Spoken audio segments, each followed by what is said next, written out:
TV1. TV for life.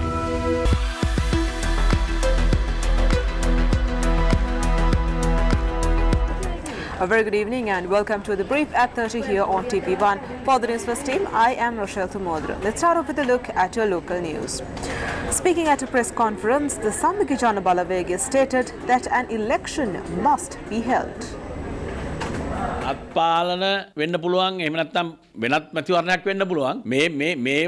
may be local government or it may be another election. These should be held at the right time in a democratic country.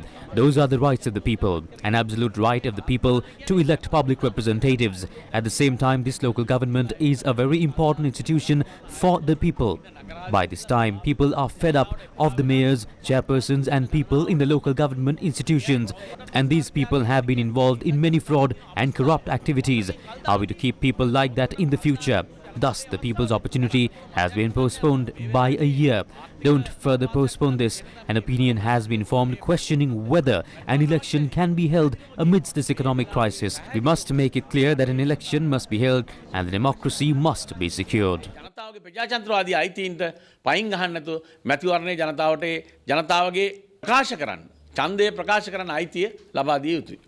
On to more local news, Colombo Chief Magistrate Prasanna Alvis ordered for the convener of the Inter-University Students' Federation, Vasantha Mudalige, to be remanded until the 31st of January.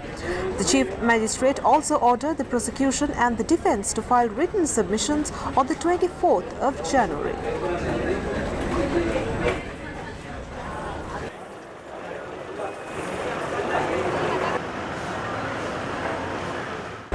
Now on to your news overseas. Malaysian Prime Minister Anwar Ibrahim said that the country's national debt has reached 1.5 trillion ringgit, which is $350 billion US, and immediate action must be taken to address the issue. The Malaysian Prime Minister said the figure, which includes liabilities, has already exceeded 80% of the gross domestic product and that this has a direct impact on the economy. He was quoted as saying by the New Straits Times that the figure also suggests that the country's budget deficit will widen further than the earlier estimate of 5.8% of the GDP for 2022. Speaking during the 2023 budget dialogue as the Finance Minister, Prime Minister Anwar said, quote, "The problem with our debt is that it has already touched 1.2 trillion RM, and if liabilities are included, the debt is 1.5 trillion RM. And finally, on to your sports news. Italy's Camilla Giorgi on Tuesday denied seeking a fake COVID-19 vaccine certificate after a doctor in Italy alleged she had never administered the vaccine to the player.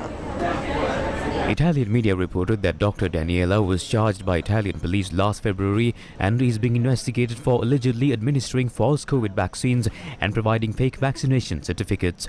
In an interview with an Italian newspaper, the doctor identified Giorgi as a patient, alleging that the player had not been vaccinated by her and that she had sought falsified documents of vaccination against COVID. Giorgi, at 31 years old, said she was fully vaccinated and she did not clarify whether she had used the documents provided to her to enter Australia last year. And that's a wrap of your news for this hour. Thank you for joining us.